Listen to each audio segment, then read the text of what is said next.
When you're pulling this audio, it's gonna be real fun for your editing. Hi, Catherine.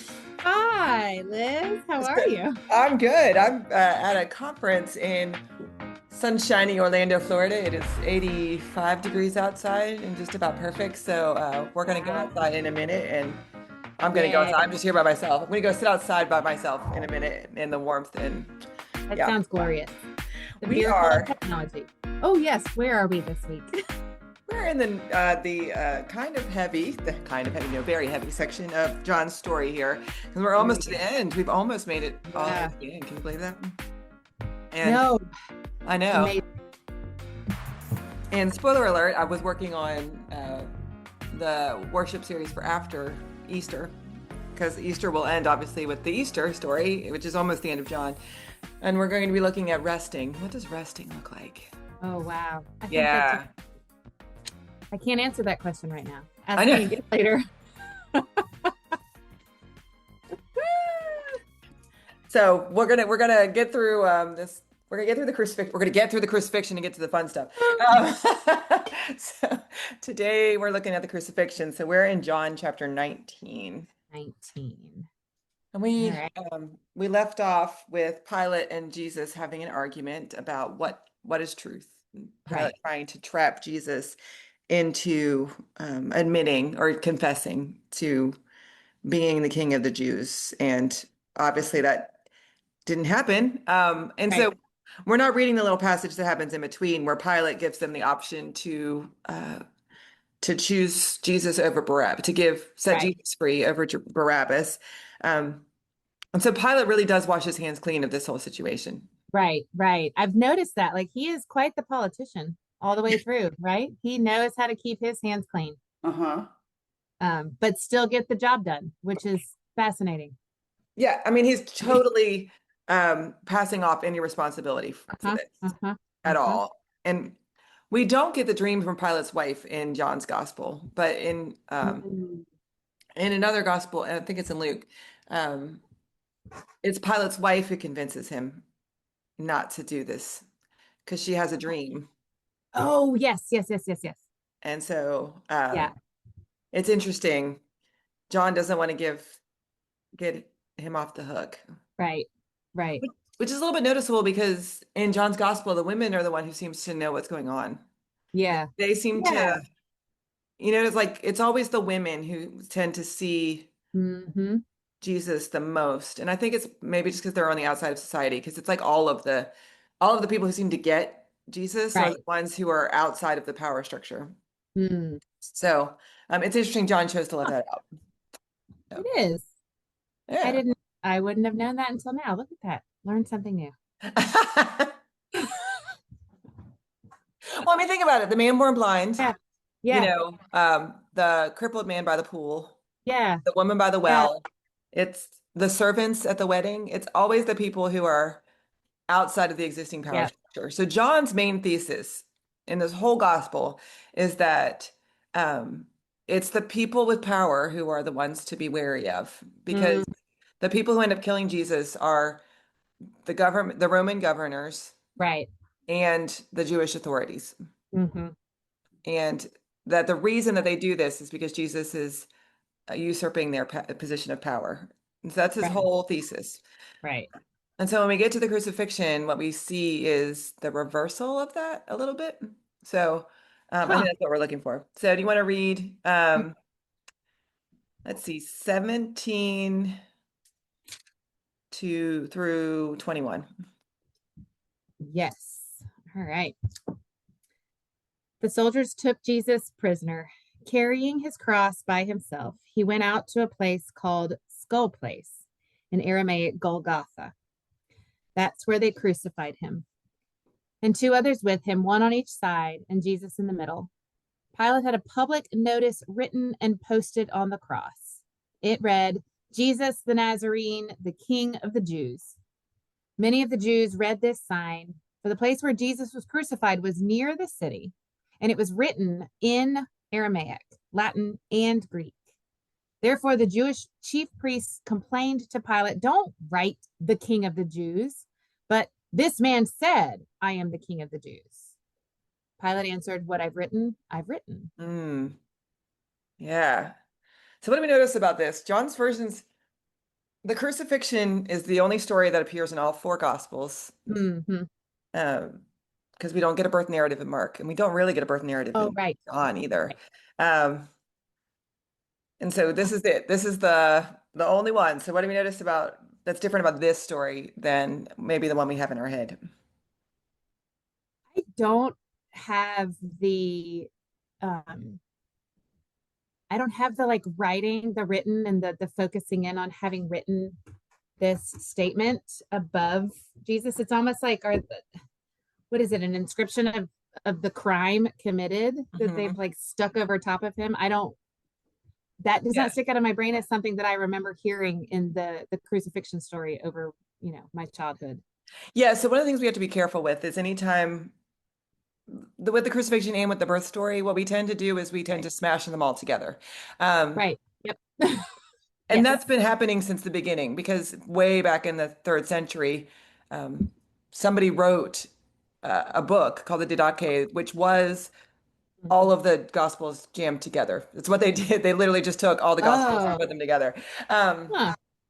and that was a very popular book. And you can get parallel stories to the gospels now. Like you can go buy a book and it has all four of them in Right. Side by parallel side next by to each side. other. Right. Yeah. Right. So it's always interesting to notice what the difference is. And yeah, the inscription here is different. Mm, It's much more detailed than the other gospel stories, and it's much more the argument about what it should say is unique to John's gospel. And so it stuck out to mm, me that Pilate wrote, the king of the Jews was his crime. right. And the Jews were like, no, that's not No, what no, we're no, supposed no. to do. It's the fact that he said it. It's the fact that he said it. Yeah. Yeah. So what do you think about that? What do you think why are they upset? I struggle with knowing. I mean, there's a piece of me that wonders, like, is this, it goes back to when we were talking about, they want to keep their hands clean too. And it's the following, and I fall into this trap all the time. It's like the following of the letter of the law so that I don't end up in trouble. Mm, Like, is that something that is in play right now? That no, it's this fraudulent language that he used that is supposed to be the reason he died, not the not the thing itself. I don't know. Like, is that yeah. I wonder if it's what it would have represented. So like Pilate, mm, the Roman governor saying, we're crucifying this man because he's the king of the Jews, right, is different from a like geopolitical standpoint right. than what the Jewish authorities are accusing him of, which is claiming he was the king of the Jews. And Yeah. I wonder Oh, about that nuance because I mean Herod Antipas, who is the son of the Herod we get in the birth story, was the king of, I mean, he was the officially recognized yeah, king in Israel at the time. And so like the idea that they're arguing over this point. yeah, Pilate is crucifying Jesus because he wants to show the Roman dominance. Like you don't get right, to have a king, right, right? right, right, You have a king, it's Caesar. But right, the Jewish authorities are saying, well, no, no, no, no, we never said that. right. How interesting. Well, and I'd Yeah. say so. The A little commentary. I'm reading from the CEB Storytellers Bible. I love Hmm. this book. I love this Bible because it's got so much commentary in it. But one of the things that it says right next to this passage is that crucifixion was a public execution, which we knew, intended to serve as a deterrent to other criminals. In Jesus's case, the sign on the cross meant that others were to be deterred from political insurrection against the state. So so that makes a lot of sense. Like, Pilate put the sign in the language because that felt like political insurrection, whereas the Jewish leadership was like, but no, we're not. That's not what we said. That's not what we were worried about. That interesting, Yeah. interesting. Yeah. And God, that doesn't it like bring the Bible into, like, this is where we talk about the living, breathing word, and how do you read the Bible every single day and hear it differently each day? This feels so apropos to the way we converse about political and religious stuff now. Yeah, Fascinating. there's always been a critique in Uh-huh. There's always been a tension in Christianity Uh-huh. between um, the realization that it was the empire, with Right. quotes, that was responsible for the death of Jesus. Right. But anti-Semitism is a real thing. Right. And so Right. for many centuries, they just blamed the Jews, Right. right? Right. Like, oh, well, because they had become so enmeshed with the Roman Empire. When Right. Constantine made Christianity the official Yep. religion, it became equal. It was the same thing. And so Right. there was Right. no separation of church and state. And this right here, this passage reminds us why Presbyterians were the first ones to really advocate for a separation between the structure of the government Mm-hmm. and the religious establishment, that it was inherently dangerous for those things to be Right. connected.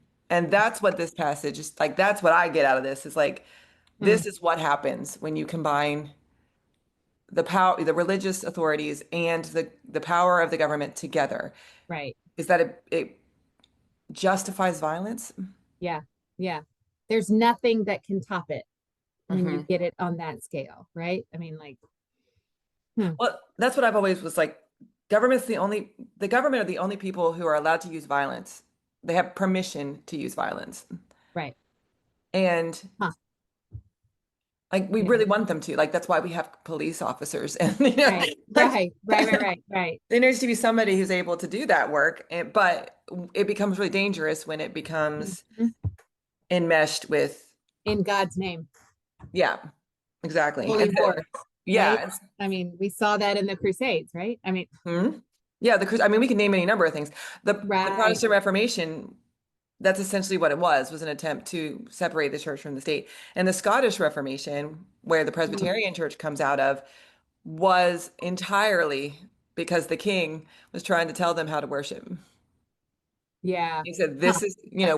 you're part of England, and in England we worship using the prayer book, and we have this style of Right. worship, and you're Scotland's part of England now, and so you're going to do what I tell you to do, right?" Right. And they're Right. like, "No, no, no, like we have the freedom of, Right. we should have the ability to make our own choices," and that's why, I mean, one of the main reasons that the English Civil War started, Hmm. and people came to America from Scotland at the time was exactly what's happening here in this story. Mm-hmm. Hmm. Wow. Yeah. Yeah, so it's not an idle story. Like I guess No, we tend to think we, about I guess like we tend to think about the crucifixion as isolated, like an isolated right. thing. Or But I don't want to belittle, I do not mean to diminish the crucifixion's holy power, obviously, but we romanticize this event as like a movie. I mean, mhm, yeah, we do, and the holiness of it was God overcoming all of this. Like crucifixions were a thing that was done regularly, right? The violence, the romanticized episode that we like to gloss over is the thing we should be paying really close attention to because that was happened. I'm trying to come up with the way that I was trying to explain it. That I think we do romanticize this concept of Jesus dying on the cross. It's like, well, that was just a form of execution back then. mhm. The thing that we should be paying attention to is what God did in the aftermath of all of that. But the cautionary tale is all of the piece leading up to it that we seem to want to forget, and we seem to not want to attach to the way we look at how political and religious structures function today. Like we don't want to look at that in that sense. Mhm. But I mean, this And the was temptation, the really easy temptation to want to we want to be in positions of power as humans yeah, because then we have yeah, control and we have right, um agency and we have this ability, seems like choose our own destiny kind of thing. right, And I think it's a cautionary tale. I think you're right. I Yeah, think it's a very cautionary tale that we have to be really careful about how we use the power that we have yeah, and um, how much we're willing to use the power of the state to right, reinforce our religious understandings. right. And Because it's also, to me, it's really interesting too. And I've always been fascinated. I will say, again, talking about romanticizing it, but I was in Jesus Christ Superstar when I was in high school, and that was a shockingly interesting Bible study for me, if we're being honest. mm, But when the crowds are saying, "Give us Barabbas," the crowd, the zeal that everybody gets caught up in, that leads to, like, Pilate gives an out, and we know mhm. that the out wasn't going to be taken. Like, we know that this was what had to happen, but at the same time, there was an out, and the zeal of the crowd, the feverish, like it's that like ragey, um once you start to get worked up by other people, it just compounds itself. And it's like that's exactly what's happening here too. Like, yeah, the crowd cheered on Jesus's death. And Yeah. we get so zealous about certain things that I do think we blind ourselves. Like, we can get so wrapped up in the excitement, the rage of the moment. Kind of feel like that's exactly what this crowd did. Like, Yeah. do And you I think think, there were people in this crowd that had followed and listened and believed Jesus before? yeah, of course. Yeah. Probably. Yeah. I don't But know. I think I think some of what we have to pay attention to here is like the languages in which it were written, Latin, Mm, Aramaic, and Greek. That yep. represents everybody. There's nobody who comes out of this Yeah. story. Who won't have been able to read this translated? Is Yeah, that okay? exactly. Right. And so, you know, those are the official languages of the empire, Latin and Greek, Mm, and then the local language that was spoken. And so this is a message sent to everybody, but it also implies that there's nobody with their hands clean. right. It wasn't Oh, right. You Right. know, it's not just the Romans who did this. It's not just the Jewish authorities who did this. It's all y'all. Everybody. Yep. Yep. The whole world. Yep. Everybody's involved. Yep. Yep. Yep. Look, And if we're going so, down, we're all yeah, going down. which is a huge cautionary tale to us because Yeah. again, we get in this place where like, well, the Jews did it, Oh, right. Right. Right. right? And that has is we've seen the dangerous downstream effects of our implicit attitude. Yeah. The even if we don't say that aloud. Right. Well, I mean, if we're to tread lightly on real daytime political momentary things of today, but it's the broad brushstrokes we tend to love to paint when something takes place. Let's imagine, if you are of Iranian descent living in America right now, what that is doing to you in Hmm. this present moment, given the anxiety around what is happening halfway across the world. Like, we are really good at broad brushstrokes when it comes to painting an entire people with criminal allegations. It's just, Yeah.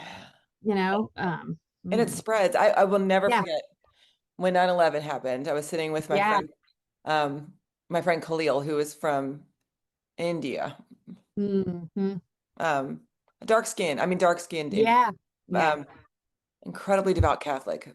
Incredibly, I mean, wore a crucifix, like went to yeah, mass every week. I mean, very devout Catholic. Um, and as the day went on, mm, I saw him visibly get more concerned. hmm, And over time, um, he was visibly shaken and concerned and worried. And yeah, he asked me to go out and get him dinner.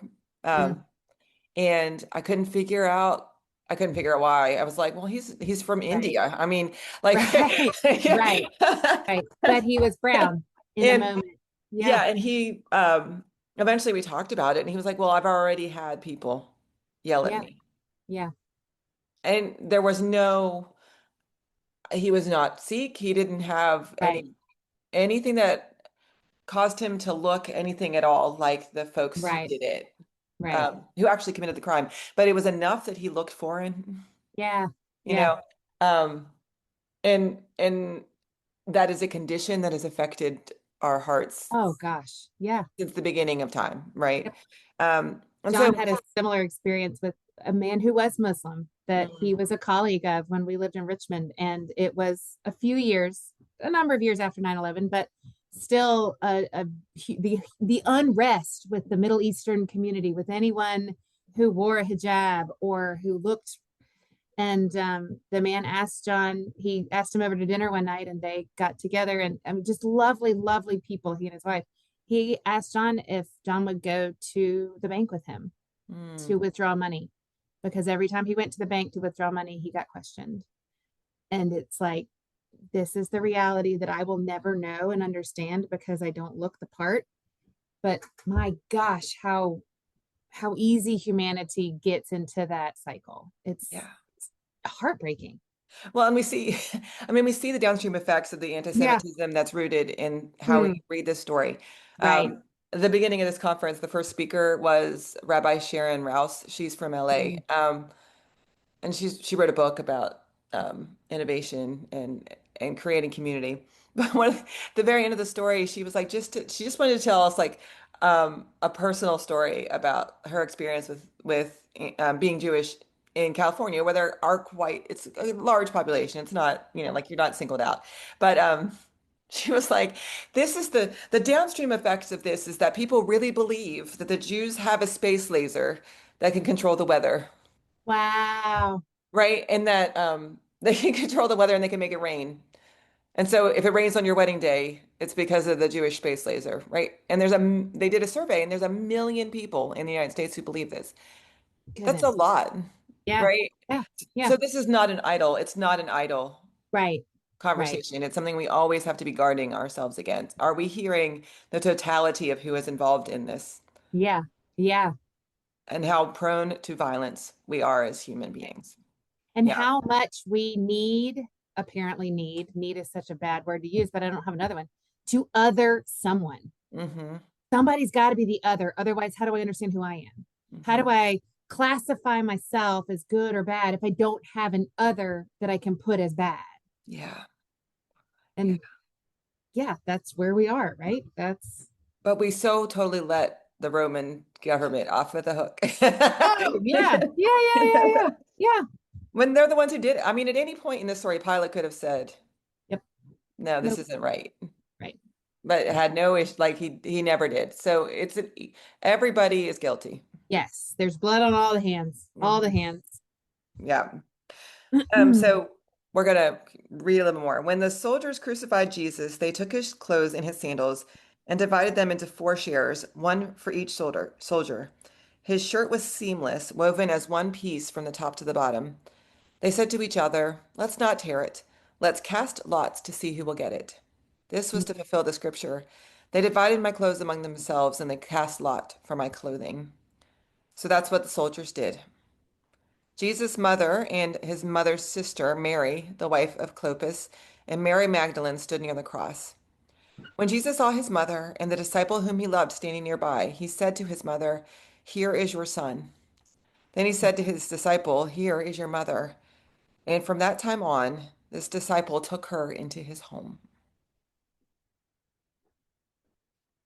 Even hanging from the cross, Jesus was like, let me find a way to help someone take care of someone else. Yeah. Come on. Yeah. Ugh. Yeah. Mhm. What do you think about so one of the things that every time I read this passage, I think about like the number of Jesus's shirts that are kept in reliquary somewhere in the country. Like Right, right. how many Is it this shards at the one? cross there are. Right, right, right. Which is one Yeah, of those things is like as a Protestant, like we're like, that's ridiculous. right. Um, We find wonder different like things to have relics of. why are they keeping his clothes? Hmm. I mean, that's weird, That's right? so funny. Do you know that I never really thought about it other than just like the utilitas of like, I think again, going back to the movies of like these movies of Civil War era things where they would steal the clothing off of the soldiers' backs that they had killed because it was just there to take. and Right. maybe you needed an extra pair of shoes just in case. And so I always just thought of that as a utilitous, dehumanized, but utilitous thing. I never tried to think of it as anything else. Hmm. I'm curious because my picture of Roman soldiers is that they're, of the shiny guy with the armor. And Right. Right. um Our walk through Bethlehem Roman soldiers. exactly. Big Yeah. and clangy and a little bit mean. Yeah, they hit the, like they make Yep. noise. I mean, and they're, yeah. And so it's curious to me Hmm. why they felt the need. I mean, it's pretty minor detail, but why do they feel the need to divide up all of his belongings amongst Right. themselves? Is Right. that is that they're just a reward for doing it? Like, Right. Or um, is there something more? yeah. Hmm. I mean, it says to fulfill the scripture, Right. which um is interesting. I don't know why if And it's an I interesting detail to be thrown in there. It's like, okay. yeah. I'm I'm always skeptical of um reading back into the Old Testament Mm. too much Hmm. of Jesus's life and seeing there are clearly echoes and pre-shadowing and forbearing, Right. forebodingness and all of those things. And we should Right. hear Jesus's story throughout the Old Testament, but I sometimes wonder if like maybe they're trying a little too hard. Yeah. Yeah. I mean, Like yeah, I don't know. would they have clocked that at the time? Or was this something later that Right. John was like, You oh, well, they draw did this it out. Yeah. because, Yeah. Yeah. yeah, you know how you find meaning in things Uh-huh. years Oh, later. all the time. Yeah. Yeah. Yeah. Huh. That's funny. Or whether this was just, I would wonder, like, was this just a normal part of a crucifixion that Right. the soldiers got all the goods after they Yeah. would? Yeah. Yeah. Makes Anyways, me think this is terrible, but it's like there's like this long-standing tradition, I guess, that I just attached it to, like in in A Christmas Carol, when they're like divvying out Scrooge's belongings and the Ghost of Christmas Future, and like it's just that guy's dead. Let's take all his stuff. right, right. It's like a Yeah, I thing, mean, maybe it's just as simple as that. And which just goes to show you pastors can make anything out of anything. There we go. right? Maybe if someone who listens to this has a good idea, Yeah, please let us know. yeah. Put it in the comment box. Why do they do That's this? right, Because I'm not sure that that's the most impactful scripture that needed to be fulfilled, I guess is where I'm coming from. right, Like, right, right. but Yeah. Hmm. so what about all this business with Mary's mother and Mary's mother's and Mary's sister and Mary Magdalene and the beloved disciple, as he's known in the Gospel of John? What do we think about that? Well, I think I have a question that I'm not sure that this is where I start to show my ignorance around certain biblical scriptures, or like historically lining everything up. Was everybody else in hiding at this point? They must have been. They Okay. must have been. And in the So other it says something Gospels, to me that it's three yeah, women who stayed and watched and were there and present, yeah, and yeah, everybody it's else went interesting. hiding. Yeah, in the other Gospels, it's not very specific Okay. about who's standing at Mm. at the foot of the cross. It just says the people. Ah, Um, but John made note. It comes back to John made note of the women. mhm. Um, and I don't know, like for me, it's almost like the literary. I know that this is that, but the Bible is a literary document as much as anything else, right? And so like the literary flair that comes from showing that Jesus is actively dying in Mhm. an incredibly excruciating way. And yet, what does he do? He notices these two people who are standing there watching this happen, and he connects them. He is a connector, even in this moment of active death. Yeah. I don't know. That's Yeah, I'm just scrolling back through the other Gospels and there's a different mix of them, but in most of the stories, Mary and Mary are there. I was going to say, I Um, feel like I remember Mary. the Marys always being noted. Yeah, and Mary, so this one says Mary Magdalene, like in Matthew, it's Mary Magdalene, Mary, the mother of James and Joseph, and the mother of Zebedee's sons, and Mm. many other women. So, Mm. but they're from a distance in the other gospels. So that's Huh. interesting to me Yeah, that people are watching. Everybody who knows him is at a distance. They're watching, they're there, but they're at a right, distance. So the fact that John locates Mary, the mother of Jesus, at the right. foot of the cross is an interesting addition. I also think it's important to notice that we only hear about Mary, the mother of Jesus, at the beginning and at the end. Mm. She doesn't appear anywhere else in the story. Nowhere else in the gospel is she here. But Huh.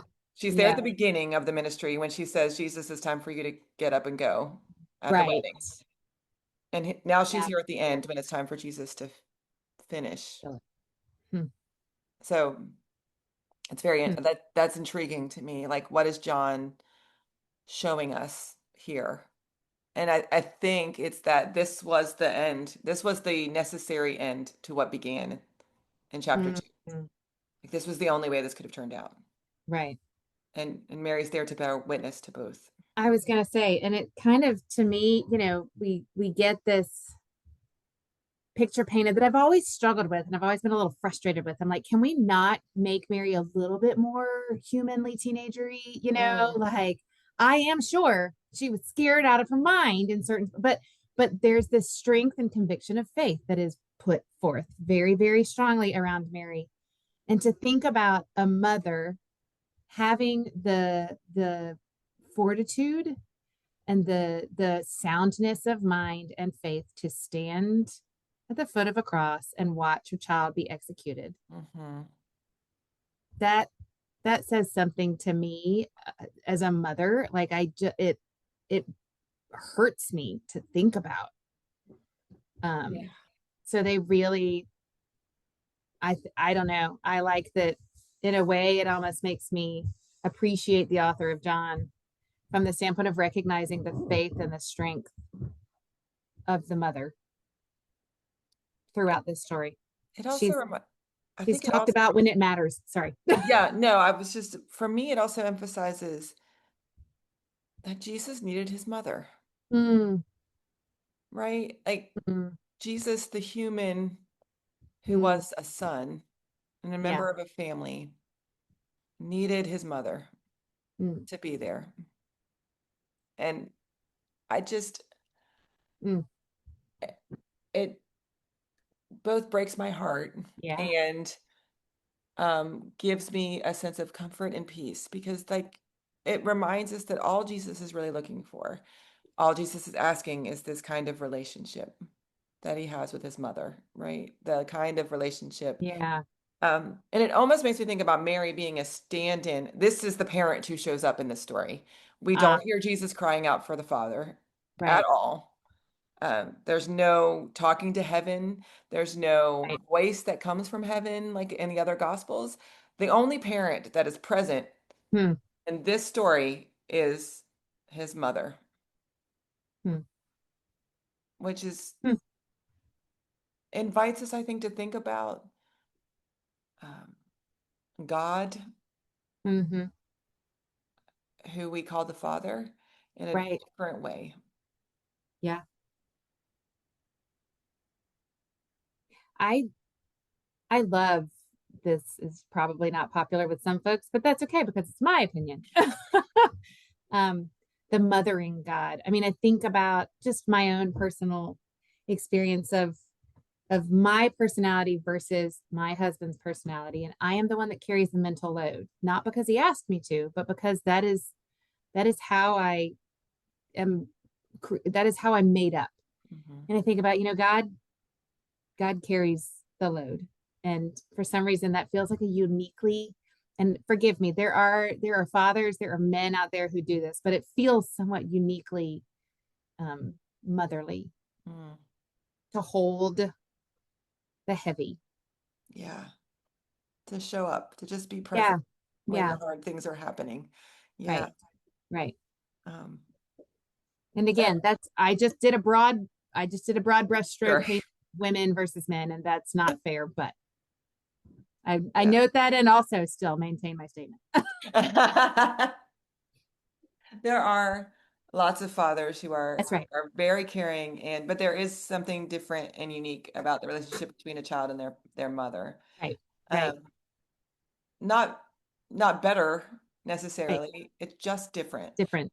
Yeah. And um, the mutuality of love and care and concern in this Hmm. moment where um, Mary is clearly alone, Yeah. right? Joseph must have had died because he was older than her. Right. I mean, she would have been she would have been, even if she was in her like 14, 15 when she had Right. Jesus, she would have been in her mid 40s at this Right. point, Right.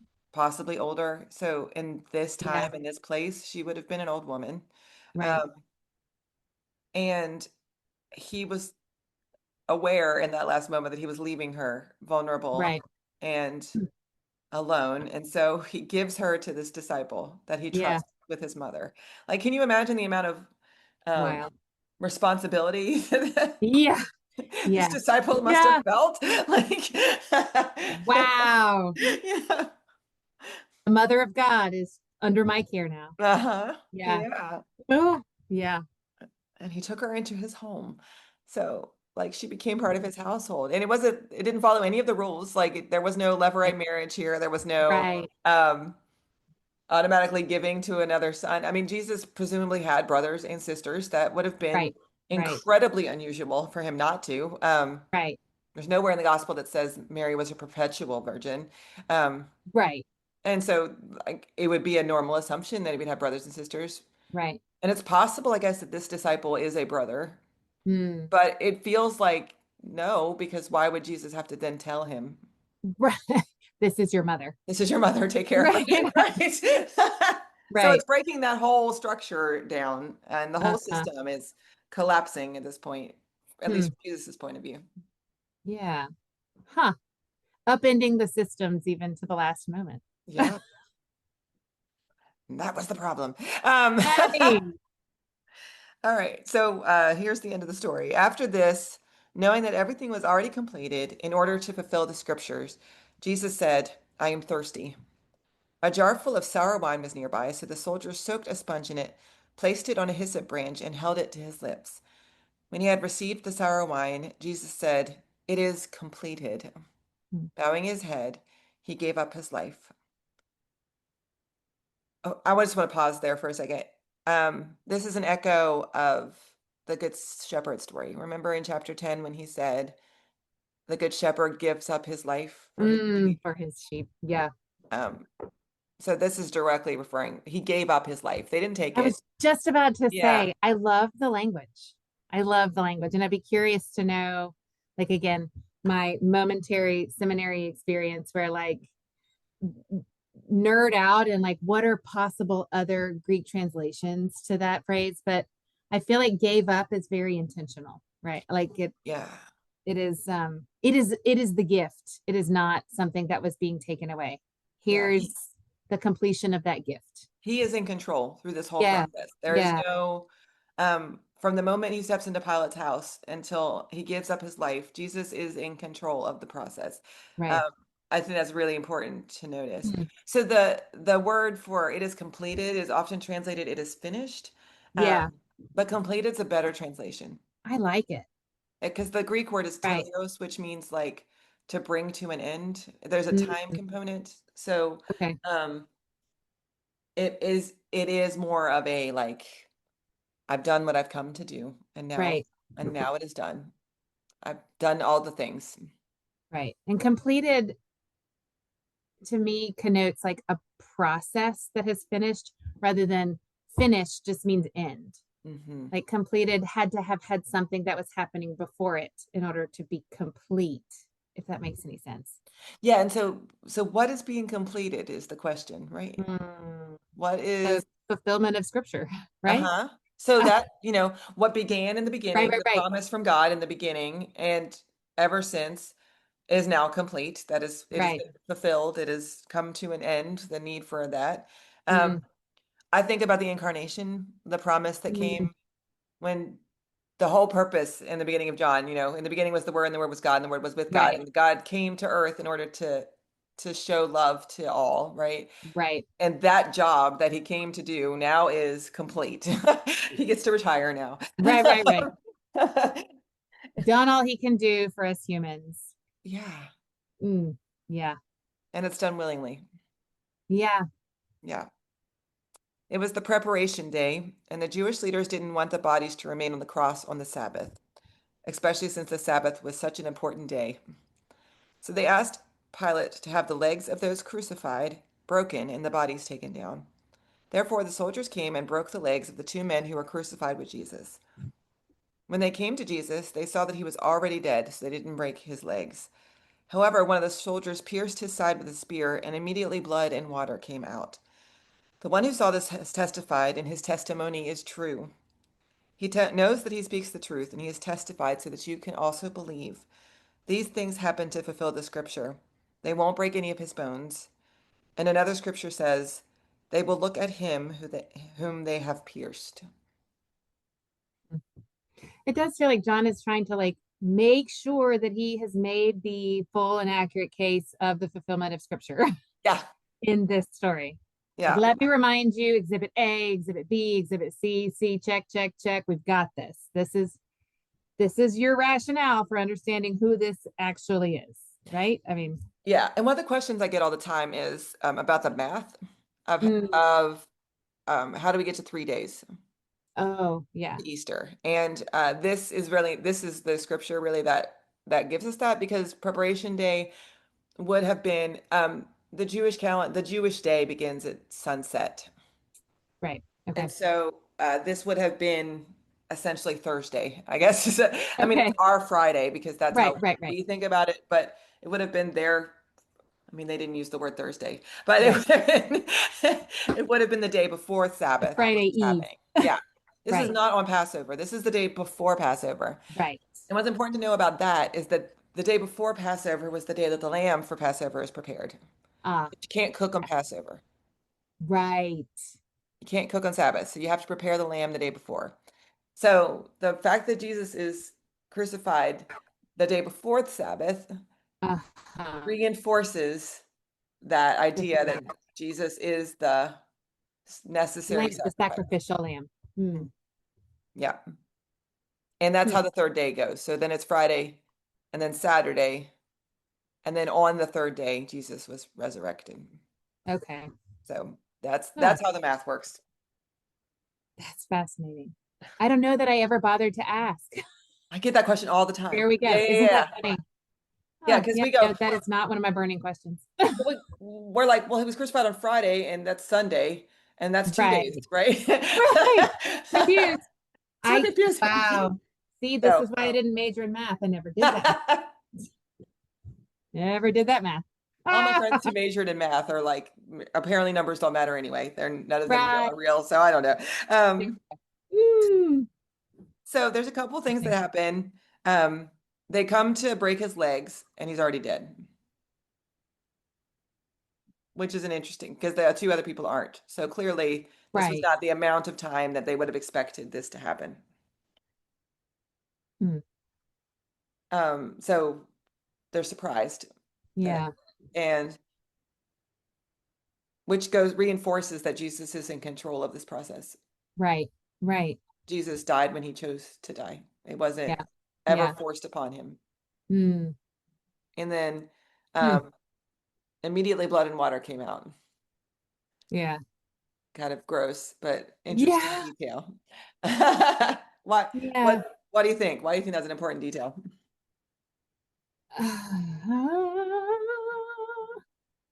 I mean, there's symbolism there that I'm going to get wrong. I feel like, well, I mean, my blood shed for you, right? Uh-huh. I mean, is that That's us. Jesus never says anything about shedding his blood for anybody. That's Paul. Paul comes in later and talks about that. interesting? Um, Okay. Water, though, is really important because think about the role of water in the Gospel of John. Right. I was going to say it's redemptive, right? I mean, it's It's all through the story, right? John baptismal. chapter John chapter 1, the Yeah. disciples are called by the sea. John chapter Right. 2, the first miracle is turning water into Hmm. wine. He heals the man born blind with With water. Like water. water is and he says, I am the living water. So the restorative nature of water Uh-huh. continues, even in this moment of death. Yeah. Even after he's died, the water is The still water living. is still there. Yeah. I think that's such a beautiful image. Wow. Yeah. Hmm. So I mean, it's also is medically accurate. Somebody once told me that that's like Right. it was I supposed to feel tell you how dead he was. I was gonna say, I feel like I've heard somebody like science that away, Yeah. science the part about the water and the lungs filling up with fluid and that because of the way you get killed on a crucifix. Yeah. But which I think is okay. And perhaps this is another opportunity to say both can be true at the same time, can they not? Like Hmm? that the science the science reinforces the story of that began in the creation. They don't work against each other. They're Right, partners in right, this. Yeah. right. Just because it's scientifically true doesn't change the beauty and the value and the symbolism The of it, holiness. Yeah, the holiness of yeah. it. Yeah. They're I working together. Yeah. I'm always curious. Like it's so. I'm sure it's not. I'm sure it has nothing to do with anything. But like broke the legs. Like there's just these extra details that just remind you of how vicious this Yeah. process was, and how intentionally vicious it was. And how like it was for expedience. It wasn't to Yeah, make it was for the convenience of the right. people Like watching. that Yeah. was putting you out of your misery, quote unquote, right? To break your legs to go ahead and get you to die. Well, maybe it wasn't even putting you out of your misery. It was because No, it they need. probably was. It would have sped up the asphyxiation, which is how you die on a cross, because you just get tired of holding yourself up. Right, But the reason we're given at the beginning of this passage is that they didn't want to have to take the bodies down on Sabbath. right, So this was not an act of kindness. They weren't trying to right. speed this up to put people out of That's their right, misery. right. It They was were like, entirely so they could keep the Sabbath law, which the irony of that to me, like, yeah, if you, yeah, let's take a second and think, wow, somehow I feel you're getting the point of the law wrong. Like just tossing it out there. just throwing it out there. Yeah, Just a thought. Just a thought. because they could do it. They can move a body if it's a natural death, right? Like if Mm, grandma falls asleep, like right. You can dies in move her it. sleep, yeah, Yeah. you're welcome to take care of the body on Sabbath. That's okay. But But when you did it to that's somebody, you can't move that one afterwards. Like when the you kill line. somebody, that's the line we draw. Don't Yeah. touch it on the Sabbath. Isn't that, Wow. isn't that funny? Just the way we justify things, I think Yeah. sometimes. Yeah. Yeah. It also does. Like it does. It just harkens back to it's just, yeah. It is so funny to me. Like I have not been one, this is, I will own this, admit this openly. I have not been one who has been active in Bible study my whole life. Like I don't engage in them or whatever. For whatever reason, it hasn't drawn me closer to God to think about studying the Bible. But in doing this process, I am realizing like how in your face so much of the biblical story is if you're really willing to sit with it. Um, it's just so blaring. Like people are idiots. I forgive me. I put myself in that category. But like wow, the Well, sin is a obtuseness. thing. Like sin Yeah, is a yeah, thing. It's part of yeah. all of us. It's been there since the beginning of the Right, story. That over and over and over and over and over and over again, we see the consequences of right, what happens. And I mean, that's what we're told. The wages of sin is death. right, And right, it's not just that we die, it's that we like violence is the wages of sin. That's why the right, first sin right, that's recorded in the Bible is one brother killing the other brother. right, right. And that's Over the natural. jealousy of all things. Wow, look at that. Exactly. Yeah. So the root of all of Yeah, this yeah. from the beginning is that our sin that stains us and stains Yeah. our heart leads us to violence. And so there's so much. So I think it deepens my understanding. Like I have always been turned off by the whole like words like redemption and salvation and all because they've been co-opted into being like Hallmark card style words. But Hmm. when I look at when I really do dig in and think about the depths of all of these layers and how Jesus was navigating the control to the end so that the I don't want to, the point got made, Mhm. so to speak. The redemptive nature of things feels much more powerful. It feels like you're not allowed to say that word unless you really understand it. Now I get to say it because I feel like I understand it a little bit more.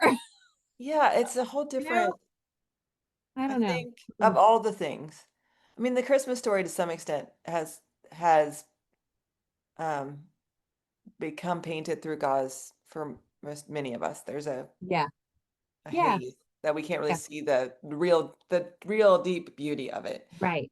And I think the crucifixion probably suffers more from Yeah, its familiarity. yes, Uh, yes, it's so familiar to us right, that it's we lose some of the richness right, and the deepness of the love that we see enacted in right. the story.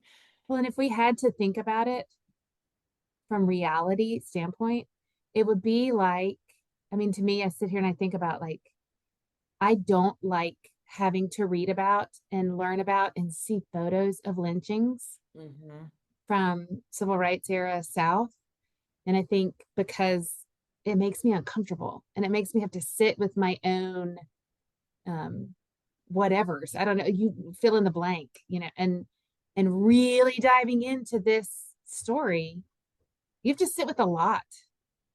Um it feels similar to me in that way of like I would rather just have it be the happy story of God died for my sins and rose 2 days later. Hmm. Yay.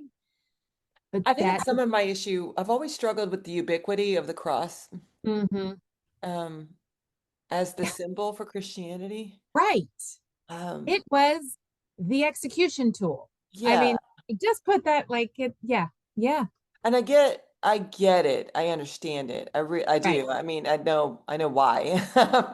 But I've always thought the fish was a better was a better image, or a heart, or right. um, Or water. or Yeah, water would it be great? Yeah. right, Um, and that we chose the instrument of violence in the right, story to be the symbol.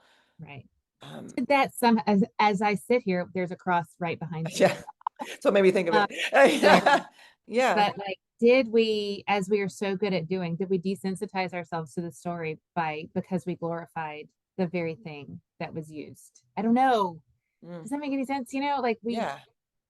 It's like putting a picture of a hammer on the front of your house because, right, yeah, like it's just, I wonder if right, we haven't become so comfortable with yes, it as an yes, image that we've lost some of absolutely. um, The discomfort of the realities of what it was yeah. and what actually took place there, and have to sit in that deep discomfort, Hmm. because I think only recognizing that deep discomfort can I honestly say I am a little bit closer to understanding the depth of the love. I'll never understand the love altogether because my human brain can't do it, but I can talk. And I'm headed into a retreat next weekend with middle schoolers and high schoolers, and they want me to talk about love. And it's like, that's a really hard one. That's a hard one because the word is so thrown around that I don't want to talk about love. I want Hmm. to talk about God's love. And I think those are two very different things. Yeah. Um, Yeah, because not God's to, love is clearly right, self-sacrificial. right, Like, and that's not how we talk about love in our right. in our world. No, Yeah. yeah, Love for us is like, oh, I love that cookie. Right? exactly, exactly. I love it when I get to sleep in on Saturdays. Like, yeah, Yeah. and I know that there are the different, there's different quote unquote levels of love. There's different words for love and so on. But do we pay attention to the way we are experiencing and utilizing our terminology and the way we approach loving one another and loving others? And do we actually understand what this story shows us about love? I don't know. Like I'm sitting here saying I I didn't have quite that level of depth until just now. So Yeah. thank you. Thank you for making me do a Bible study. Now I understand the point. Okay. It's almost like that's why we do it. Oh, shocking. Well, I A think lot coming out about me right now that is not very pleasant. I'm sorry. that's what it's supposed to do, though. I think that's the point of Yeah. scripture, is it shines a mirror on Yeah. our own hearts. And the Yeah. mirror that's being shown on my own heart, and I've been struggling with lately, is Um, I've really struggled. My family, much of my heritage is German. Mm, Um, it's about half and half French, Swiss, and the other half is German, pretty much. yeah, There's some Scottish thrown in there, but that's pretty much where my family was and yeah. came from. Um, and I remember watching Schindler's List Mm, in school, and my parents had to sign a permission slip um, because of the violence in the story. yeah. And you watch that story and you automatically assume that you're going to be Schindler. Like you always put yourself in the place of the hero Yep. of your story. Yeah. And I think what this story, this crucifixion narrative forces us to deal with is that most of us would be the people standing outside the concentration camp pretending Absolutely. we didn't know what was going on. Absolutely. Yep. We may not have been in it. We may not have been the people pushing the button, Right. It's but some of the anti-racism studying that I've tried to do recently is the whole concept of like it is the same idea behind I am white. I will never have certain experiences that other people have because of the color of my skin. I did not actively contribute to the decimation or the marginalization of another group of people, but my responsibility is to be aware mhm. of the systems that allow me more comfort than allow other people. And I think that's where, we don't want to face the uncomfortableness of what really is, because that does it shines a light on me to say I need to sit in that uncomfortableness, even though I can say I didn't cause it, but it doesn't matter that I didn't cause it if I am not aware of and paying attention to how I live out my values. John and I have had my husband John and I have had these conversations. You can feel your feelings all day long, and then you go and live your values. And I'm trying to separate those two things. I can feel my feelings about not wanting to be uncomfortable, but if I'm going to live my values, I need to get into that uncomfortable space. I And think seeing myself in this story as one of the perpetrators. Yeah. I think acknowledging the truth of other people's stories Mm-hmm. and hearing their experiences and being realistic and truthful with yourself about Mm-hmm. where you most likely would be standing in this picture Yeah. is important. And it doesn't have to mean you have to feel guilty Right. or that you have to feel like you're being blamed or Right. take on the responsibility of things that you did not do yourself. Right. I Right. don't think that you need to carry that weight. Right. I do think it's different to say in reality, Mm-hmm. where would I have most likely been in this story of the crucifixion? Right. And I think if we're being honest with ourselves, Mhm. the place we would be standing is not at the foot of the cross Right. Right. with Right. Mary.